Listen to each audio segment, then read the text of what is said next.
महाराष्ट्र नवनिर्माण सेनेचे अध्यक्ष राज ठाकरे हे पुणे दौऱ्यावर असून त्यांनी काल सिंहगड रस्त्यावरील पूरग्रस्त एकता नगरी निंबज नगरी भागाची पाहणी केली आहे। यावेळी ठाकरे यांनी नागरिकांच्या समस्या आणि नुकसानीची माहिती घेतली।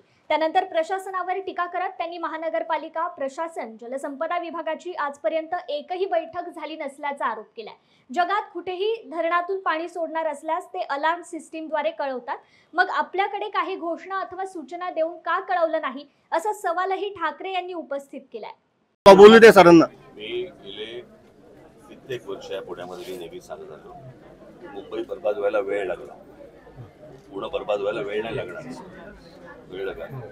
काय आहे, आपल्याकडे महानगरपालिकेचा डेव्हलपमेंट प्लॅन येतो, पण टाउन प्लॅनिंग होत नाही, आणि ते टाउन प्लॅनिंग न झाल्यामुळे हे सगळ्या गोष्टी होतात। आम्ही घेतलं म्हणून आमचं नुकसान झालं दादा इथं। हे कसं आहे, या सगळ्या ह्याच्यामध्ये कोणाचं एकाचं लक्ष नाहीये, 100 एजन्स्या काम करतात। मी मागे पण सांगितलं होतं की जोपर्यंत या शहरांमध्ये ज्या एजन्सीज काम करतात त्या एकत्र बसत नाहीत तोपर्यंत या शहरांचं काही नाही होणार,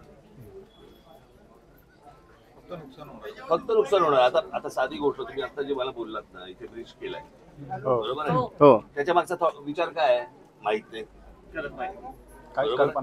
म्हणजे या एजन्सीला ही एजन्सी काय करते माहिती नाही, या एजन्सीला ही एजन्सी काय करते माहिती नाही, आणि त्याच्यामध्ये नुकसान तुमचं होणार।